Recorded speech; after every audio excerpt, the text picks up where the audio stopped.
Iqbal Ahmad engineer साहब, doctor Zafarul Khan साहब, विश्वभूषण के साथ हाज़रीन, सबसे पहले मैं आपका शुक्रिया अदा करता हूं कि आपने मुझको मौका दिया यहाँ आने का। मैं एक जर्नलिस्ट हूँ, सहाफ़ी हूँ, और जैसा अभी भाई ने बताया, मिस्र में जब इंकलाब आया, आपको याद होगा, ज़्यादा पुरानी बात नहीं है, 3 महीना भी नहीं हुआ है।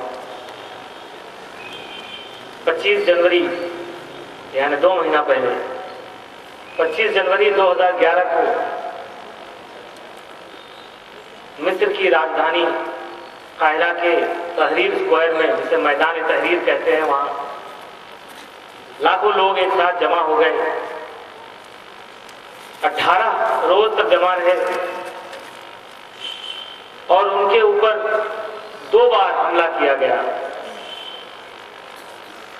पहला जुमा उसके बाद था 28 जनवरी को। उस दिन पुलिस वालों ने उन पर गोलियां चलाई। पहले तो रबर की गोलियां चलाई और फिर असली कारतूस छोड़े। और फिर 2 फरवरी को प्लेन क्लोथ में ऊंट और घोड़े पर बैठकर लोग उनके बीच में आए। वहां के लोग ये मानते हैं करीब 200-250 लोग वहां पर हलाक हुए, मारे गए मैदान तहरीर में। मैं टीवी जर्नलिस्ट की हैसियत से वहां 4 फरवरी को पहुंचा।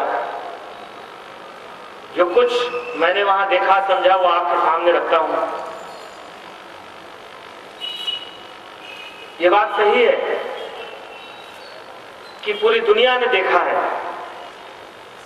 कि मिस्र में क्या हुआ है, कैसे इनकलाब आया है।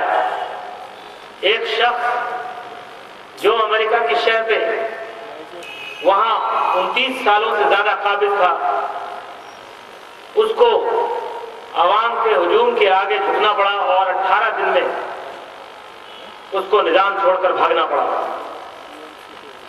आज जमाना इंटरनेट का है, जैसे अभी डॉक्टर खान साहब बता रहे थे। Internet, social network, Facebook, Twitter, TV, radio, अखबार,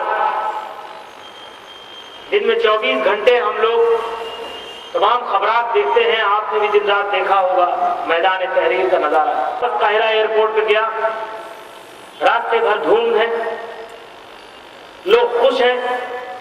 जगह जगह आपको लोग मिल जाते हैं बातें करते हुए, नारे लगाते हुए। कहीं इंश्योरेंस ऑफिस के बाहर लोग खड़े नारे लगा रहे हैं, कहीं किसी फैक्ट्री के बाहर लोग खड़े नारे लगा रहे हैं। तो जैसा कि डॉक्टर साहब ने कहा, डॉक्टर जफरुल खान साहब ने कहा कि अब वो दोबारा हालात वहां वापस नहीं हो सकते। अब कोई भी आ जाए मिस्र में, एक दूसरा होस्नी मुबारक नहीं आता। और ये बेहद जरूरी था।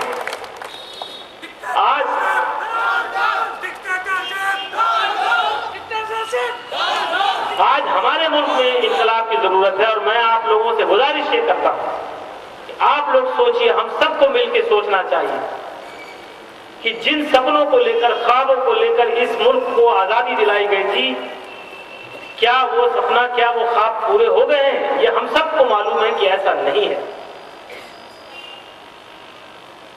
हमको आगे आकर पुलिस की गोलियों के लिए तैयार होना चाहिए, दोबारा जेल जाने के लिए तैयार होना चाहिए।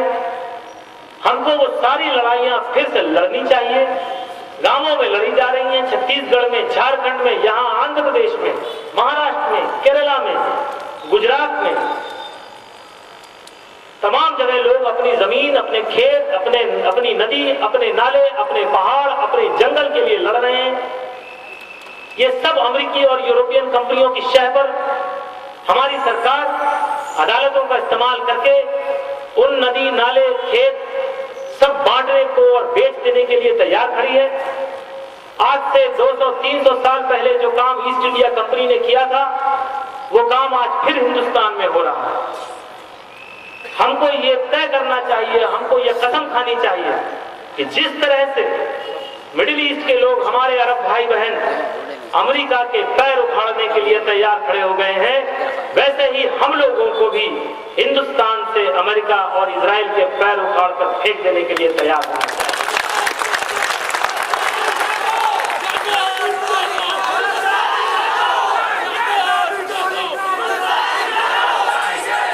मुझे लगता है मैंने बहुत ज्यादा वक्त ले लिया है, अपनी बात यहीं खत्म करता हूं आपसे।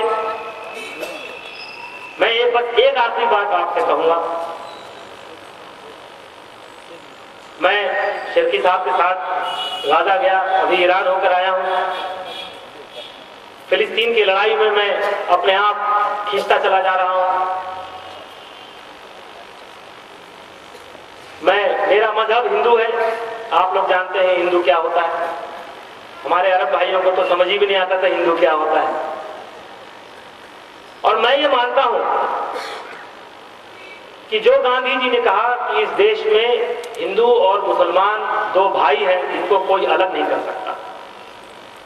अगर हमारे मुल्क को आगे बढ़ना है तो इसके अलावा हमारे सामने कोई और ख्याल नहीं होना चाहिए।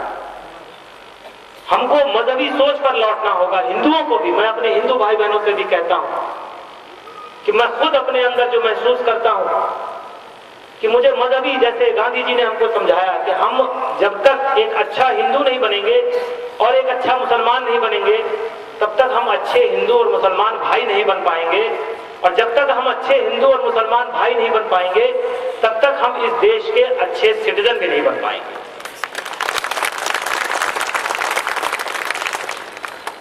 और यह नारा हमको देना होगा, क्योंकि आज अमेरिका का इतना जोर फैल गया है, वेस्टर्न सिविलाइजेशन का इतना जोर फैल गया है। हम लोग सिर्फ धंधे की, बिजनेस की बात करते हैं, खरीदो और बेचो, ग्लोबलाइजेशन। हम भूल गए हैं कि हमारी जिम्मेदारियां क्या हैं अपने भाइयों के लिए, अपने बहनों के लिए। मैं ये मानता हूं, जब मैंने देश भर में घूम घूम के 2008 में तमाम केसेस की तफ्तीश की थी, मुल्क में हमारे आंध्र प्रदेश में भी आया था, मैं कर्नाटक गया, केरला, राजस्थान, गुजरात, महाराष्ट्र, तमिलनाडु, मध्य प्रदेश, सब जगह घूमकर मैंने केसेस को स्टडी किया। किस तरह से झूठा केस बनाकर सिमी के नाम पर, दहशतगर्दी के नाम पर जवान मुसलमान लड़कों को जेल में डाल दिया जा रहा था। मैंने इसके बारे में, उस वक्त में तहलका में का मुलाजिम था, मैंने तहलका में इसके बारे में तफसील से खबर दी थी।